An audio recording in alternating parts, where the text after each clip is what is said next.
नमस्कार दोस्तों, हम पढ़ रहे थे हिंदी साहित्य के प्रमुख कवि। भाग 1, भाग 2, भाग 3, भाग 4, भाग 5, भाग 6 आज हम पढ़ने वाले हैं। उसमें हम पढ़ रहे थे हिंदी साहित्य के प्रमुख कवि, उनकी कौन कौन सी विधाओं में कौन कौन सी रचनाएं लिखी उन्होंने, और उनके उपनाम कौन से हैं, उनका जन्म कहाँ पर हुआ, उन्हें कौन सी रचना पर कौन से सम्मान मिले, कौन से पुरस्कार मिले। तो ये हम पढ़ रहे थे। भाग 5 तक पढ़ा था। भाग 5 में जो हमने पढ़ा था, हरिशंकर परसाई जी को हमने पढ़ा था, शेखर जोशी जी को पढ़ा था, जैनेन्द्र कुमार जी को पढ़ा था, और चंद्र शर्मा गुलेरी, राजा राधिका रमन प्रसाद सिंह जी को पढ़ा था हमने, और माधवराव सप्रे, सुभद्रा कुमारी चौहान, जगदीश चंद्र माथुर, राजेंद्र बाला घोष, इनको हमने भाग 5 में पढ़ा था। और कृष्णा सोबती, मनु भंडारी, श्रीलाल शुक्ल तक हमने भाग 5 में देखा था। आज हम पढ़ने वाले हैं भाग 6।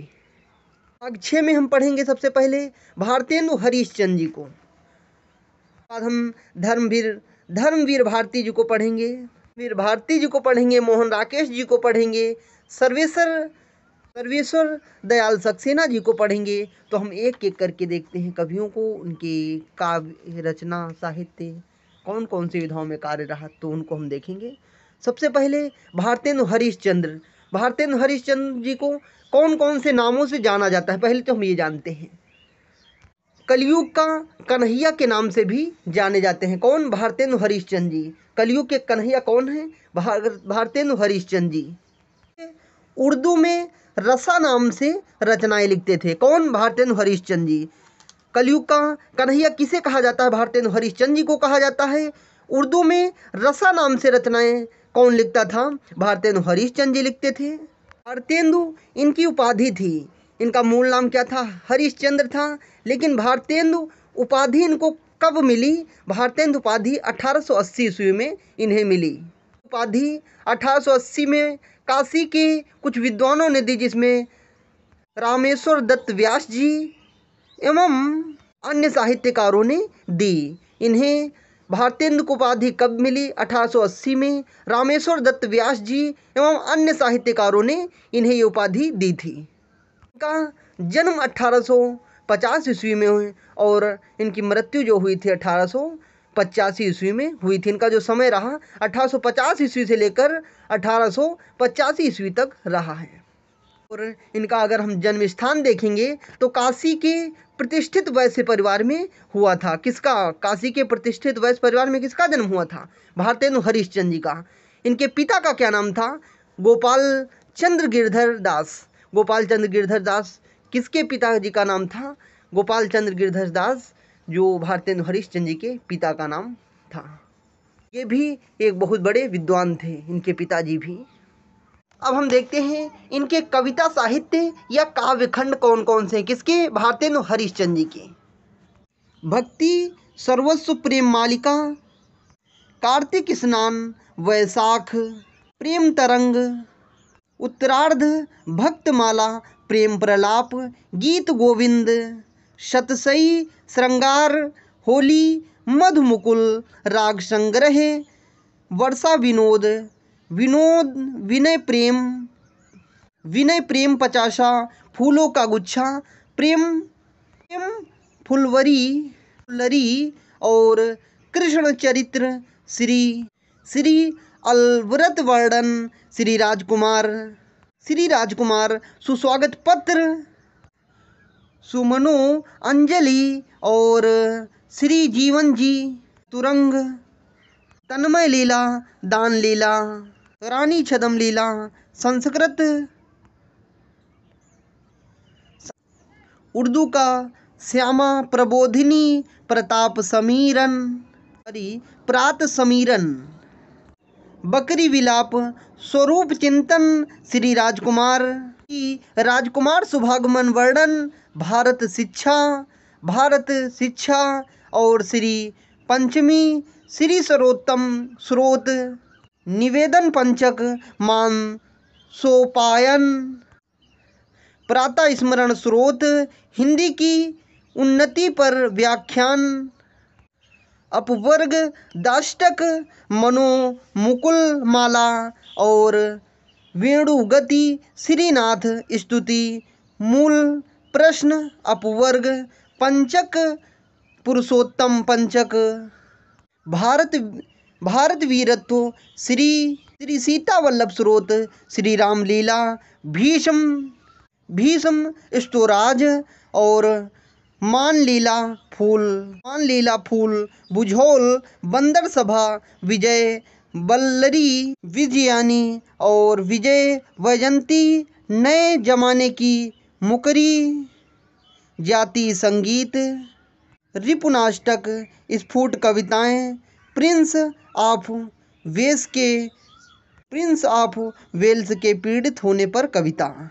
कौन कौन सी हैं भारतेंदु हरिश्चंद्र की? सबसे पहले काव्य और कविताएं जो हैं, भक्ति सर्वस्व, प्रेम मालिका, कीर्ति स्नान, वैशाख, महत्यम, प्रेमासुरवर्षण, जैन कुतूहल, प्रेम माधुरी, प्रेम तरंग, उत्तरार्ध, भक्तमाला, प्रेम प्रलाप, गीत गोविंद, सत्सई श्रृंगार, होली, मधुमुकुल, राग संग्रह, वर्षा विनोद, विनय, प्रेम पचासा, फूलों का गुच्छा, प्रेम फुलवारी, कृष्ण चरित्र, श्री अलव्रत वर्णन, श्री राजकुमार सुस्वागत पत्र, सुमनो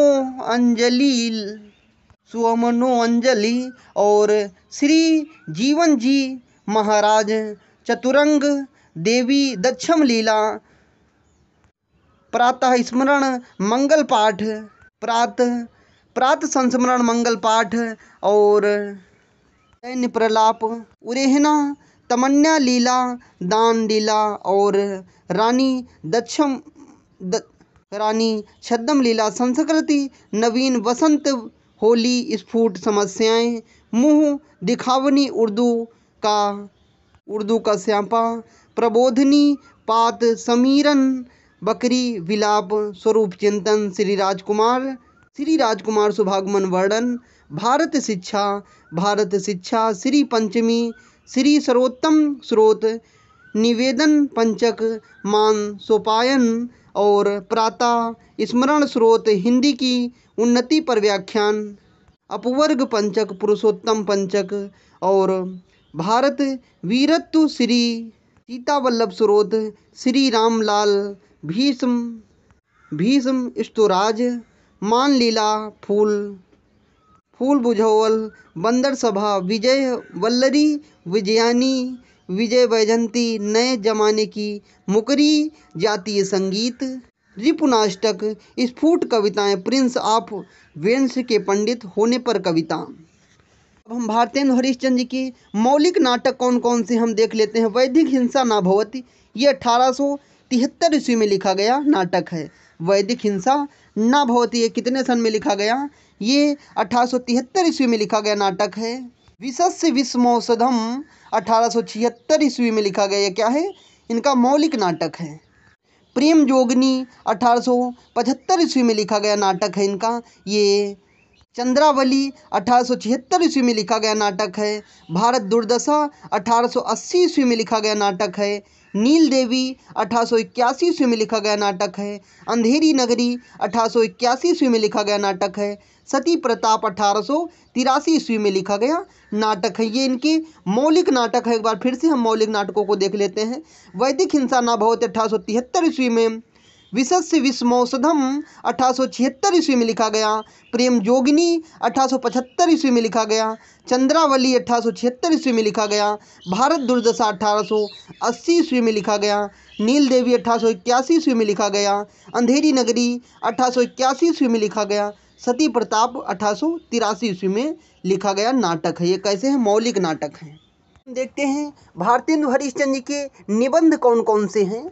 जो निबंध लिखे गए हैं वो कई विषयों से संबंधित हैं। जैसे पुरातत्व संबंधित इनका एक निबंध है। वो कौन सा है? पुरातत्व से संबंधित इनका कौन सा निबंध है? वो है रामायण का समय। पुरातत्व से संबंधित कौन सा निबंध है? रामायण का समय। काशी मर्डिक कर्णिका पुरातत्व से संबंधित हैं। रामायण का समय, काशी, मणि कर्णिका, ये कौन से संबंधित हैं? ये पुरातत्व से संबंधित इनके किसके निबंध हैं? भारतेंदु हरीशचंद्र जी का। इतिहास से संबंधित अगर हम देखेंगे भारतेंदु हरीशचंद्र जी के जो निबंध हैं वे कश्मीर कुसुम, ये कैसे संबंधित? इतिहास से संबंधित इनका ये निबंध है। बादशाह दर्पण, बादशाह दर्पण ये भी इतिहास से संबंधित इनका जो निबंध है। बादशाह दर्पण किसका निबंध है? भारतेंदु हरीशचंद्र जी का निबंध है। और कश्मीर कुसुम ये किससे संबंधित निबंध है? ये इतिहास से संबंधित है। ये कौन सी विधा की रचना है? ये निबंध विधा की रचना है। कश्मीर कुसुम, बादशाह दर्पण, उदय पुरोदय, उदय पुरोदय, ये कौन से किससे संबंधित हैं? इतिहास से संबंधित हैं। अब हम देखते हैं भारतेंदु हरीशचंद्र जी ने जो धर्म से संबंधित नाटक लिखे, अब हम उनको पढ़ेंगे। धर्म से संबंधित जो इनके नाटक हैं, तदीय सर्वस्व वैष्णवता, ये किससे संबंधित हैं? ये धर्म से संबंधित नाटक है। भारतवर्ष ये भी धर्म से संबंधित नाटक है। कला संबंधित नाटक इनके कौन से हम देखते हैं? कला संबंधित संगीत सार, जातीय संगीत, ये कला संबंधित इनके क्या हैं? निबंध हैं। और यात्रा संबंधित इनके कौन कौन से निबंध हैं? बैजनाथ की यात्रा, यात्रा संबंधित भारतेंदु हरीशचंद्र जी के कौन से निबंध हैं? बैजनाथ की यात्रा। ऋतु संबंधित भारतेंदु हरीशचंद्र जी के कौन से निबंध हैं? बसंत और ग्रीष्म ऋतु, वर्षा काल, ये बसंत से संबंधित क्या हैं? निबंध हैं। जीवन चरित्र संबंधित इनके कौन कौन से निबंध हैं? जयदेव का जीवन चरित्र, सूरदास का जीवन चरित्र, बीबी फातिमा और पांचवें पैगंबर, ये जीवन चरित्र से संबंधित क्या हैं? निबंध हैं। एक बार हम फिर से भारतेंदु हरीशचंद्र जी के निबंधों को हम देखेंगे। पुरातत्व से संबंधित रामायण का समय, काशी मणि कर्णिका, और इतिहास से संबंधित काशी कुसुम, बादशाह दर्पण, उदय पुरोदय। इतिहास से संबंधित कौन कौन से निबंध? एक बार कश्मीर कुसुम, बादशाह दर्पण, उदय पुरोदय। धर्म से संबंधित कौन कौन से निबंध हैं भारतेंदु हरीशचंद्र जी के? तदीय सर्वस्व वैष्णवता और भारतवर्ष, ये किससे संबंधित हैं? ये धर्म से संबंधित हैं। कला से संबंधित भारतेंदु हरीशचंद्र जी के जो निबंध हैं, संगीत सार, जातीय संगीत, ये कला से संबंधित क्या हैं? निबंध हैं। यात्रा से संबंधित बैजनाथ की यात्रा, ये कौन सी विधा की रचना है? ये निबंध विधा की रचना है। ये यात्रा से संबंधित निबंध है। ये किसका है? भारतेंदु हरीशचंद्र जी का निबंध है। ऋतु संबंधित जो भारतेंदु हरीशचंद्र जी के निबंध हैं, बसंत ग्रीष्म ऋतु वर्षा काल, ये कैसे? ऋतु से संबंधित बसंत ग्रीष्म ऋतु वर्षा काल, ये जो निबंध हैं भारतेंदु हरीशचंद्र जी के निबंध हैं। जीवन चरित्र से संबंधित जो निबंध हैं हम देखते हैं, जीवन चरित्र से संबंधित भारतेंदु हरीशचंद्र जी के जो निबंध हैं, जयदेव का जीवन चरित्र, सूरदास का जीवन चरित्र और बीबी फातिमा, ये किसका निबंध है? ये भारतेंदु हरीशचंद्र जी के ये जीवन चरित्र से संबंधित हैं। जयदेव का जीवन चरित्र, सूरदास का जीवन चरित्र और बीबी फातिमा, पांचवें पैगंबर, ये पांचवें पैगंबर पूछा जाए एक निबंध किसका है? ये भारतेंदु हरीशचंद्र जी का है। ये जीवन के चरित्र से संबंधित है निबंध। सूरदास का जीवन चरित्र, ये किससे संबंधित है? ये भी निबंध संबंधित है। अब हम देखते हैं राष्ट्रीय भावना संबंधी कौन से निबंध हैं। राष्ट्रीय भावना संबंधित जो इनका सबसे इम्पोर्टेंट पूछा भी जाता है, भारतवर्ष उन्नति कैसे हो सकती है, ये क्या है? निबंध है। ये किसका है? भारतेंदु हरीशचंद्र जी का है। भारत वर्ष उन्नति कैसे हो सकती है? भारतेंदु हरीशचंद्र जी का ये है निबंध है। अब हम देखते हैं हास्य व्यंग जो इनकी रचनाएं कौन कौन सी हैं, किसकी? भारतेंदु हरीशचंद्र जी की।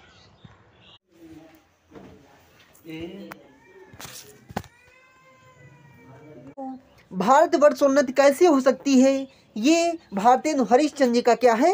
निबंध साहित्य है, निबंध विधा की रचना है। और हम देखते हैं हास्य व्यंग इनकी कौन कौन सी रचना है? कंकड़ स्रोत, ये हास्य व्यंग संबंधित क्या है? रचनाएं हैं। अंग्रेज स्रोत, ये इनकी हास्य व्यंग संबंधित रचना है। स्वर्ग में विचार सभा, का अधिवेशन, स्वर्ग में विचार सभा का अधिवेशन, ये क्या है? हास्य व्यंग प्रधान रचना है। संबंधित साहित्य से संबंधित इनकी कौन कौन सी रचना हम देखते हैं। साहित्य से संबंधित जो इनकी रचना है, एक तो हो गई हिंदी भाषा तथा दूसरी हुई नाटक।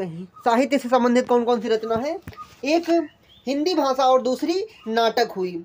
साहित्य से संबंधित अन्य रचनाएं जो हो गई इनकी, होली हो गई, त्योहार हो गए, श्रुति रहस्य हो गया, सूर्योदय हो गया, मित्रता हो गया, अपव्यव्य, एक अद्भुत अपूर्व स्वप्न हो गया, ईश्वर बड़ा विलक्षण है, ईश्वर बड़ा विलक्षण है, ये इनकी रचनाएं हो गई।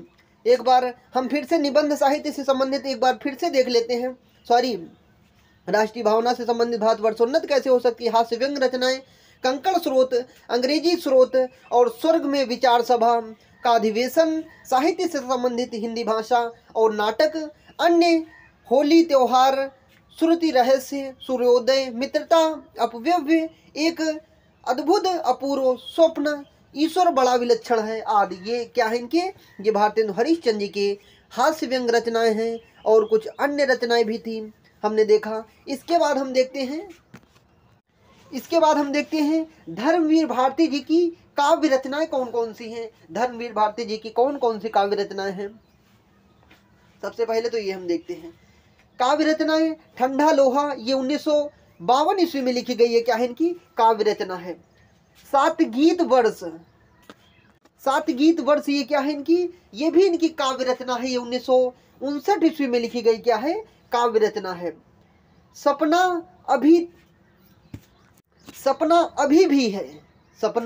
अभी भी, ये 1993 ईस्वी में लिखा गया, क्या है? काव्य रचना, वो भी किसकी? धर्मवीर भारती जी की। ठंडा लोहा, सात गीत वर्षा, सपना अभी भी और कनुप्रिया 1959 ईस्वी में लिखी गई। देशांतर 1960 ईस्वी में लिखी गई काव्य रचना। अद्यंत 1999 ईस्वी में लिखी गई इनकी रचना है। फिर से हम इनकी काव्य रचना ठंडा लोहा 1952 ईस्वी में, सात गीत वर्ष 1959 ईस्वी में, सपना अभी भी है 1993 ईस्वी में, कनुप्रिया 1959 ईस्वी में, देशांतर 1960 ईस्वी में, अद्यतन 1999 ईस्वी में। इनकी क्या है? ये काव्य रचना है, किसकी? धर्मवीर भारती जी की। ये कौन सी विधा की रचना हम पढ़ रहे थे? काव्य विधा की रचना पढ़ रहे थे। उसके बाद हम देखते हैं इनकी उपन्यास कौन कौन से हैं, किसके? धर्मवीर भारती जी के। गुनाहों का देवता सबसे इम्पोर्टेंट जो है ये उपन्यास पूछा जाता है। गुनाहों का देवता किस विधा की रचना है? ये उपन्यास विधा की रचना है। इसका प्रकाशन वर्ष या इनका लेखन वर्ष कितना रहा? इसका लेखन वर्ष जो रहा 1949 ईस्वी। गुनाहों का देवता जो इन्होंने उपन्यास लिखा है उसका प्रकाशन वर्ष कितना रहा है? गुनाहों का देवता 1949 ईस्वी में। सूरज का सातवां घोड़ा 1952 ईस्वी में लिखा गया। ये इनका क्या है? उपन्यास है। किसका? धर्मवीर भारती जी का। गुनाहों का देवता किस विधा की रचना है? उपन्यास विधा की। इसका प्रकाशन वर्ष 1949 ईस्वी और सूरज का सातवां घोड़ा 1952 ईस्वी में लिखा गया। ये क्या है? ये इनका उपन्यास साहित्य है। किसका? भारतेंदु हरिश्चंद्र जी का। अब हम इनके देखते हैं कहानी साहित्य कौन कौन से हैं, किसकी? धर्मवीर भारती जी की। सबसे पहले कहानी साहित्य में हम देखेंगे मुर्दों का गांव। ये क्या है? मुर्दों का गांव किस विधा की रचना है? ये कहानी विधा की रचना है। ये 1946 ईस्वी में लिखी गई इनकी कहानी है। किसकी? धर्मवीर भारती जी की। मुर्दों का गांव 1946 ईस्वी में। स्वर्ग और पृथ्वी 1949 ईस्वी में। चांद और टूटे हुए लोग 1955 ईस्वी में लिखी गई। ये कौन सी है? कहानी विधा की रचना है। बंद गली का आखिरी मकान 1959 ईस्वी में 69 ईस्वी में लिखा गया। ये क्या है? कहानी है। इनकी कहानी कौन कौन सी है? मुर्दों का गांव 1946 ईस्वी में। स्वर्ग और पृथ्वी 1949 ईस्वी में। चांद और टूटे हुए लोग 1955 ईस्वी में। बंद गली का आखिरी मकान 1969 ईस्वी में लिखे गए। ये क्या है? ये इनकी कहानियां हैं। अब हम इनकी देखते हैं एकांकी इन्होंने कौन कौन सी लिखी है। किसने? धर्मवीर भारती जी ने। नदी प्यासी थी, सबसे इम्पॉर्टेंट नदी प्यासी थी। कौन सी विधा की रचना है? ये एकांकी विधा की रचना है। ये किसकी है? ये धर्मवीर भारती जी की है। नदी प्यासी थी एकांकी विधा की रचना है। मुर्दों का गांव ये कहानी है। स्वर्ग और पृथ्वी ये भी कहानी है। चांद और टूटे हुए लोग ये भी कहानी है। बंद गली का आखिरी मकान ये क्या है? ये भी कहानी है। गुनाहों का देवता उपन्यास है। सूरज का सातवां घोड़ा उपन्यास है। ठंडा लोहा ये इनकी काव्य रचना है। सतगीत वर्षा ये इनकी काव्य रचना है। अपना सपना अभी भी है, सपना अभी भी ये काव्य रचना है। कनुप्रिया, देशांतर, अद्यतन ये इनकी क्या है? काव्य रचनाएं हैं। अब हम इनके देखते हैं। एकांकी कौन सी थी? नदी प्यासी थी। अब उसके बाद हम देखते हैं काव्य नाटक एवं गीति काव्य। इनका जो काव्य नाटक जो रहा है वो कौन सा? अंधा युग। अंधा युग क्या है इनका? काव्य एक नाटक है इनका। काव्य नाटक अंधा युग है। इसका जो प्रकाशन वर्ष रहा है 1955 ईस्वी रहा है। काव्य नाटक का प्रकाशन वर्ष कितने सन रहा है? काव्य नाटक का जो प्रकाशन वर्ष रहा है 1955 ईस्वी रहा है। अब हम देखते हैं इनकी धर्मवीर भारती जी के निबंध कौन कौन से रहे हैं। ठेले पर हिमालय, इन्होंने ठेले पर हिमालय जो लिखा है ये निबंध रचना है। ये 1958 ईस्वी में लिखी गई क्या है? निबंध साहित्य की रचना है, निबंध विधा की रचना है। पाश्यंती 1969 ईस्वी में लिखी गई निबंध विधा की रचना है। और कहानी कनक, कहानी अनकहानी ये क्या है? ये भी निबंध विधा की रचना है। कहानी अनकहानी ये कौन सी विधा की रचना है? ये निबंध विधा की रचना है। 1970 ईस्वी में लिखी गई ये निबंध विधा। कहानी अनकहानी ये कहानी नहीं है बल्कि कौन सी विधा की रचना है? ये निबंध विधा की रचना है। ये 1970 ईस्वी में लिखी गई। कुछ चेहरे कुछ चिंतन, कुछ चेहरे कुछ चिंतन 1995 ईस्वी में लिखी गई। ये क्या है? निबंध विधा की रचना है। शब्दता 1977 ईस्वी में लिखी गई रचना है। क्या कौन सी? निबंध। और मानव मूल्य और साहित्य, मानव मूल्य और साहित्य 1960 ईस्वी में लिखी गई निबंध विधा की रचना है। मानव मूल्य और साहित्य 1960 ईस्वी में लिखी गई निबंध विधा की रचना है। फिर से हम देख लेते हैं ठेले पर हिमालय, पाश्यंती, कहानी अनकहानी, कुछ चेहरे कुछ चिंतन, कुछ चेहरे कुछ चिंतन और शब्दता और मानव मूल्य और साहित्य कौन सी विधा की रचनाएं हैं? ये निबंध विधा की रचना है। ये किसकी है? धर्मवीर भारती जी की रचनाएं हैं। आलोचना साहित्य अगर हम देखेंगे तो धर्मवीर भारती जी ने आलोचना साहित्य भी में बहुत ही शानदार काम किया है, बहुत अच्छा काम किया है। आलोचना साहित्य, मानव मूल्य और साहित्य सिद्धांत। पहले मानव और साहित्य ये क्या है इनका? आलोचना साहित्य है। मानव मूल्य और साहित्य, मानव मूल्य और साहित्य ये क्या है? आलोचना साहित्य है। सिद्धांत साहित्य जो लिखा है ये भी इन्होंने आलोचना साहित्य लिखा है। ये 1953 ईस्वी में लिखा है। साहित्य मानव मूल्य, साहित्य मानव मूल्य ये भी इनका कौन सा है? आलोचना साहित्य है।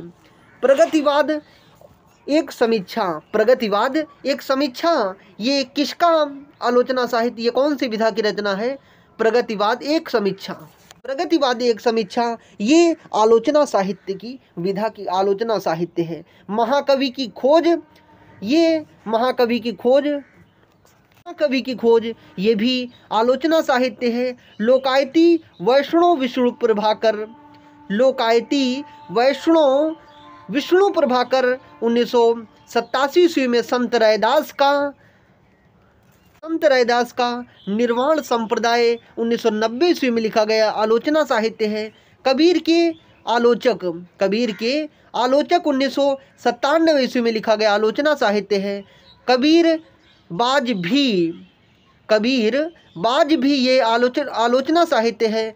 कपोत भी पपीहा भी, कपोत भी पपीहा भी ये आलोचना साहित्य है 1999 ईस्वी में। कबीर और रामानंद किंवदंतियाँ, कबीर और रामानंद किंवदंतियाँ ये 2000 ईस्वी में लिखा गया। ये क्या है? आलोचना साहित्य है। कबीर और रामानंद किंवदंतियाँ ये आलोचना साहित्य है। कबीर हजारी प्रसाद का संक्षिप्त चिंतन, कबीर हजारी प्रसाद का संक्षिप्त चिंतन 2000 ईस्वी में। कबीर कबीर हजारी प्रसाद का संक्षिप्त चिंतन, ये भी क्या है, आलोचना साहित्य है। ये 2000 ईस्वी में लिखा गया है। कबीर के कुछ और आलोचक 2002 में लिखा गया है। सूतना कपास 2003 ईस्वी में लिखा गया आलोचना साहित्य है। प्रेमचंद्र सामंत का मुंशी, प्रेमचंद्र सामंत का मुंशी, प्रेमचंद्र सामंत का मुंशी 2005 ईस्वी में लिखा गया आलोचना साहित्य है। कामसूत्र की संतानें 2005 ईस्वी में लिखा गया आलोचना साहित्य है। थेरी गाथा की स्त्रियां और डॉक्टर अंबेडकर, थेरी गाथा की स्त्रियां और डॉक्टर अंबेडकर, ये आलोचना साहित्य है। और हम देखते हैं सूतना कपास 2003 ईस्वी में लिखा गया, ये भी आलोचना साहित्य है। प्रेमचंद सामंत का मुंशी 2005 ईस्वी में। कामसूत्र की संतानें 2005 ईस्वी में। थेरी गाथा की स्त्रियां और डॉक्टर अंबेडकर, ये भी क्या है, आलोचना साहित्य है। और प्रेमचंद्र की नीली आँखें, ये किसका, कौन सी विधा की रचना है, ये आलोचना साहित्य की विधा है, आलोचना साहित्य की रचना है। और ये कितने सन में लिखी गई, प्रेमचंद्र की नीली आँखें 2010 ईस्वी में लिखा गया आलोचना साहित्य है। प्रेमचंद्र की नीली आँखें।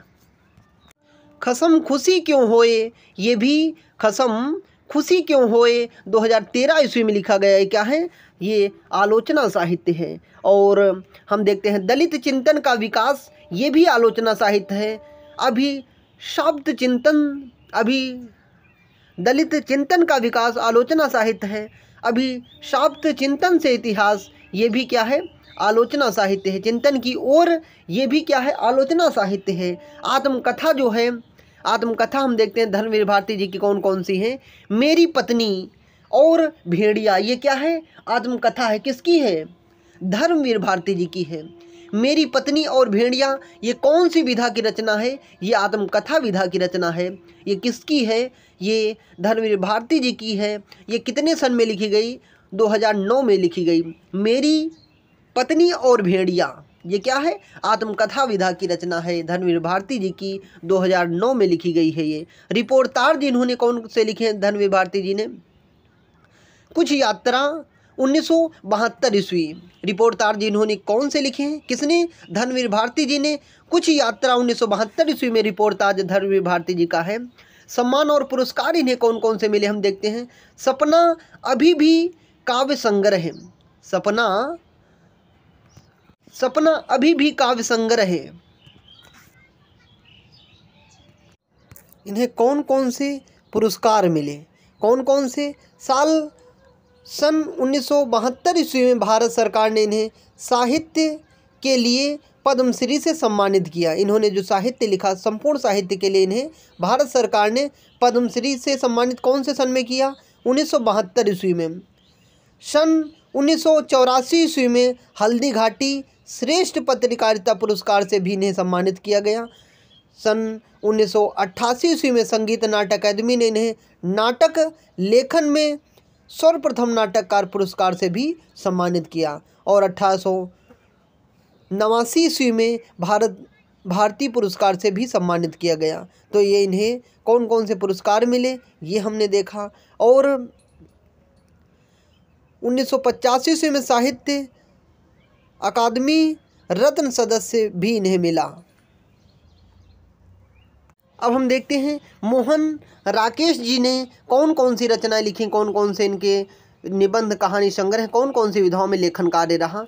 मोहन राकेश जी ने जो लिखा, सबसे पहले उपन्यास साहित्य हम देखेंगे तो अंधेरे बंद कमरे ये इनका उपन्यास है। अंधेरे बंद कमरे 1961 ईस्वी में लिखा गया, ये इनका मोहन राकेश जी का क्या है, उपन्यास है। ना आने वाला कल 1968 ईस्वी में लिखा गया, यह क्या है, उपन्यास है। अंतराल 1972 ईस्वी में लिखा गया, यह क्या है, उपन्यास है।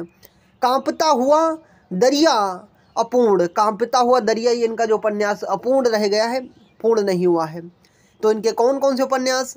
अंधेरे बंद कमरे 1961 ईस्वी में लिखा गया, ना आने वाला कल 1968 ईस्वी में लिखा गया उपन्यास, अंतराल 1972 ईस्वी में, कांपता हुआ दरिया इनका ये अपूर्ण क्या है उपन्यास है। तो इनका अगर ऐसे मोहन राकेश जी का अपूर्ण उपन्यास कौन सा है? कांपता हुआ दरिया। अंतराल ये क्या है? ये उपन्यास है। अंधेरे बंद कमरे ये क्या है? उपन्यास है। ये कितने साहित्य में लिखा, कौन से सन में लिखा गया? 1961 ईस्वी में। ना आने वाला कल ये कौन सी विधा की रचना है? ये उपन्यास विधा की रचना है, 1968 ईस्वी में लिखा गया उपन्यास है। अब हम देखते हैं मोहन राकेश जी ने कौन कौन सी कहानियाँ लिखी। इंसान के खंडहर, इंसान के खंडहर ये 1950 ईस्वी में लिखा, किसने? मोहन राकेश जी ने। और नए बादल 1957 ईस्वी में लिखा। इनकी ये क्या है? कहानी है। इंसान के खंडहर कौन सी विधा की रचना है? ये कहानी विधा की रचना है, ये 1950 ईस्वी में लिखी गई। नए बादल 1957 ईस्वी में लिखी गई कहानी विधा की रचना है। जानवर 1958 ईस्वी में लिखी गई, ये क्या है? कहानी विधा की रचना है। एक और जिंदगी ये भी कहानी विधा की रचना है, ये 1961 ईस्वी में लिखी गई। और हम देखते हैं फौलाद का आकाश 1966 ईस्वी में लिखी गई, ये क्या है? कहानी है। किसकी? मोहन राकेश जी की। एक बार फिर से हम देख लेते हैं। इंसान के खंडहर 1950 ईस्वी में, नए बादल 1957 ईस्वी में, और जानवर 1958 ईस्वी में लिखी गई। एक और जिंदगी 1961 ईस्वी में लिखी गई कहानी है। फौलाद का आकाश 1966 ईस्वी में लिखी गई कहानी है। अब हम देखते हैं इनके नाटक कौन कौन से हैं। आषाढ़ का एक दिन 1900 नाटक इनके कौन से हैं? आषाढ़ का एक दिन 1958 ईस्वी में लिखा गया, यह क्या है? नाटक है। लहरों के राजहंस ये बहुत इंपॉर्टेंट है।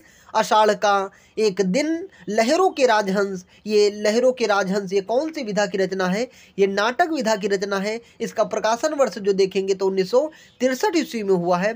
लहरों के राजहंस 1963 ईस्वी में नाटक विधा की रचना है, इसका प्रकाशन हुआ है। और आषाढ़ का दिन 1958 ईस्वी में लिखा गया, ये क्या है? ये भी नाटक विधा की रचना है। इसको किसने लिखा है? मोहन राकेश जी ने लिखा है। आधे अधूरे ये भी क्या है? नाटक है। ये 1969 ईस्वी में लिखा गया। पैर तले जमीन ये अपूर्ण अधूरा रह गया है नाटक। पैर तले जमीन ये भी अधूरा नाटक है। किसका है ये? मोहन राकेश जी का। तो हम देख लेते इनके जो नाटक हैं यही सबसे ज़्यादा इम्पॉर्टेंट है। और भी पूछे इनकी रचनाएं जो रहती हैं, अंधेरे बंद कमरे, ना आने वाला कल ये भी इम्पॉर्टेंट है। और इनकी कहानी हंस के खंडहर, नए बादल, और जानवर एक और जिंदगी इम्पॉर्टेंट है। उसके बाद हम नाटक इनके देखें। आषाढ़ का दिन ये 1958 ईस्वी में बहुत इंपॉर्टेंट है। आषाढ़ का एक दिन 1958 ईस्वी में लिखा गया। लहरों के राजहंस 1963 ईस्वी में लिखा गया। आधे अधूरे 1969 ईस्वी में लिखा गया। यह क्या है? नाटक है। पैर तले जमीन इनका जो अधूरा रह गया है नाटक, ये कौन सा है? पैर तले जमीन। और इनका उपन्यास कौन सा अपूर्ण है? कांपता हुआ दरिया अपूर्ण ये इनका उपन्यास है। और अगर नाटक अपूर्ण पूछा जाता है, अधूरा जो इनका नाटक रह गया है, वो उनका नाटक कौन सा है? पैर तले जमीन, अधूरा नाटक है इनका। हो आंखें कहती। एकांकी देख लेते हैं। अंडे के छिलके ये कौन सी विधा की रचना है? एकांकी ये पूछी जाती है। अंडे के छिलके ये कौन सी विधा की रचना है? ये एकांकी विधा की रचना है। ये किसकी लिखी गई है? मोहन राकेश जी की। सिपाही की माँ ये भी एकांकी विधा की रचना है। प्यालियाँ टूटती हैं ये भी एकांकी विधा की रचना है। बहुत बड़ा सवाल एकांकी है। रात बीतने तक ध्वनि नाटक ये नाटक नहीं बल्कि क्या है? एकांकी है। रात बीतने तक ध्वनि नाटक ये क्या है? इनकी एकांकी है। छतरियाँ ये क्या है? छतरियाँ ये पशु नाटक है, जो शायद बीजक नाटक है। बीजक नाटक है ये। और हम इनकी देखते हैं। आखिरी चट्टान तक ये भी क्या है? इनका एकांकी। आखिरी चट्टान तक ये क्या है? इनका ये भी इनकी जो है एकांकी है। एकांकी अंडे के छिलके, सिपाही की माँ, प्यालियाँ टूटती हैं, और बहुत बड़ा सवाल, रात बीतने तक ध्वनि नाटक है ये क्या है? ये ध्वनि नाटक तो लिखा है इसमें, लेकिन ये क्या है? एकांकी है। क्षत्रियाँ और क्षत्रियाँ पश्व नाटक ये शायद बीजक नाटक है, और हूँ बीजक नाटक है ये। आखिरी चट्टान तक ये क्या है? ये इनकी एकांकी है। आखिरी चट्टान तक जो इन्होंने लिखा है 1953 ईस्वी में लिखा है, ये क्या है? ये इनकी एकांकी है। और डायरी इन्होंने कौन कौन सी लिखी हम देखते हैं। डायरी जो इन्होंने लिखी है, मोहन राकेश की डायरी, ये 1985 ईस्वी में लिखी गई। ये इनकी क्या है? डायरी, मोहन राकेश की डायरी। इसका प्रकाशन वर्ष कितना है? ये 1985 ईस्वी में मोहन राकेश की डायरी। इसके बाद हम सर्वेश्वर दयाल सक्सेना जी के हम काव्य रचनाएं देख लेते हैं। उन्होंने कौन कौन सी काव्य रचनाएं लिखी हैं। अब हम कांठ की घंटियाँ 1959 ईस्वी में लिखी है। कुआनो नदी 1973 ईस्वी में लिखा है, काव्य रचना है इनकी। बांस का पुल 1963 ईस्वी में लिखा गया, काव्य रचना है। एक सूनी नाव 1966 ईस्वी में लिखी गई, ये क्या है? काव्य रचना है। गर्म हवाएं 1969 ईस्वी में लिखी गई, ये क्या है? काव्य रचना है। जंगल का दर्द 1976 ईस्वी में लिखी गई, काव्य रचना है। खूंटियों पर टंगे लोग 1982 ईस्वी में लिखी गई, ये क्या है? काव्य रचना है। कोई मेरे साथ चले 1985 ईस्वी में लिखी गई, ये क्या है? काव्य रचना है। उपन्यास सोया हुआ जल 1954 ईस्वी में लिखा गया, ये क्या है? उपन्यास किसका? सर्वेश्वर दयाल सक्सेना जी का।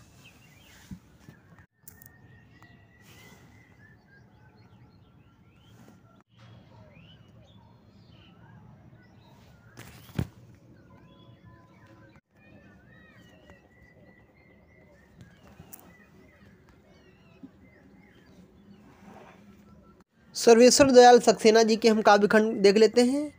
कांठ की घंटियाँ 1959 ईस्वी में, कुआनो नदी 1973 ईस्वी में, बांस का पुल 1963 ईस्वी में, एक सूनी नाव 1966 ईस्वी में, गर्म हवाएं 1969 ईस्वी में, जंगल का दर्द 1976 ईस्वी में, खूंटियों पर टंगे लोग 1982 ईस्वी में, ये क्या हैं? इनके काव्य रचनाएं हैं। कोई मेरे साथ चले 1985 ईस्वी में लिखे गए काव्य रचनाएं हैं। इनके उपन्यास हम देख लेते हैं कौन कौन से हैं।